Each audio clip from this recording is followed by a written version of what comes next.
Hi, I'm Kelsey.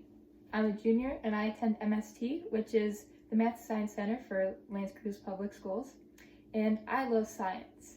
One reason why I love science is it gives us an explanation for pretty much everything in the world. So whatever you could think of, there's there's scientific reasoning behind it.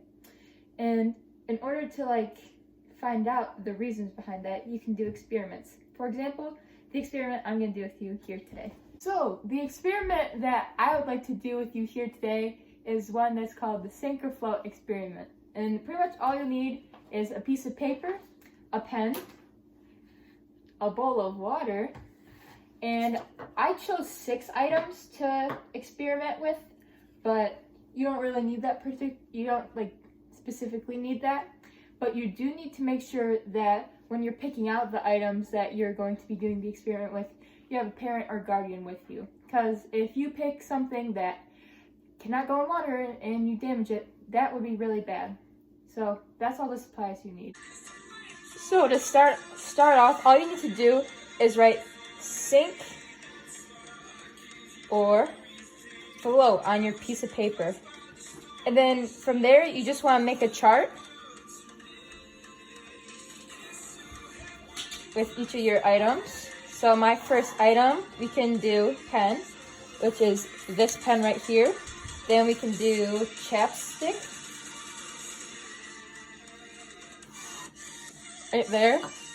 My next item is this eraser.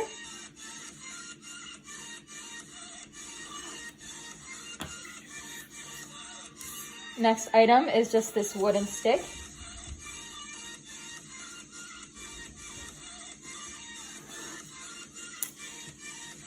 Fifth item is this paper clip.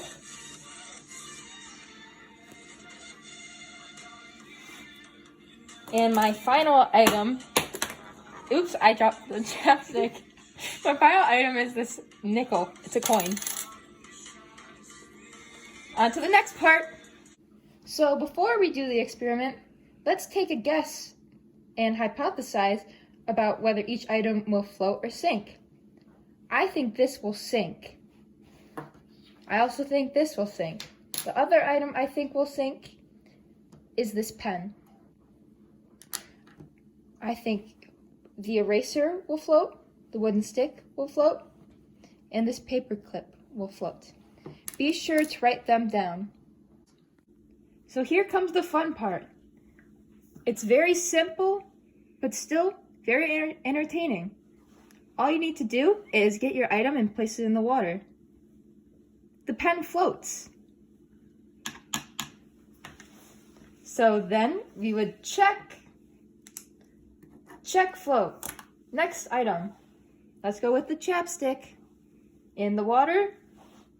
Wow, that floats too.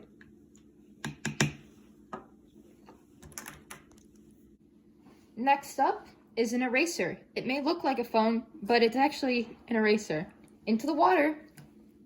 It sank.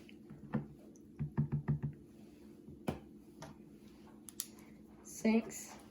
Now we have our wooden stick. Into the water. It floats. Float. Next up, paper clip. Let's see what happens. It sank. Our final item is the nickel, the coin. Oops, I forgot to mark that one. That one sank. Next is the nickel, the coin. Here we go. That one sank too. Sank. So the pen floated, the chapstick floated, and the wooden stick floated, while the eraser, paperclip, and coin sank. I wonder why that is. So, I got this wrong. The paperclip did not float, it sank. Same thing with the eraser. But I was correct on my hypothesis about the wooden stick. That floated.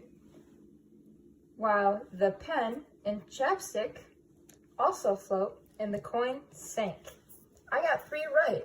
And that's okay to make mistakes. It's a part of the scientific method process. The main reason for why some items sink and why some items float is because of density. And density is the amount of space an object takes up compared to its mass. And mass is how heavy an object is.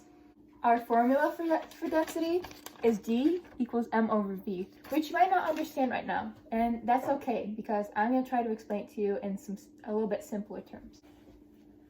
The reason why this paper clip sank is because, yes, it does have a smaller mass than all the other objects, but since it takes up such little space, see, the only space it's taking up are these little lines on it. And so because it takes up such a small amount of space, it has a higher density compared to an object like this pen, even though it may be heavier, but it takes up more space, so it'll have a smaller density in comparison. Now, the key factor in all of this is how dense the liquid each of these objects is being placed in. And our liquid that we chose was water, which I would suggest you do at home. So, because items like the wooden stick, the pen, and the chapstick have lighter densities than water, they'll float in water. But items like the paper clip, the eraser, and the coin will sink because they have a higher density. Thank you so much for watching my video, and I hope you had a lot of fun doing this experiment. See ya! Science rules!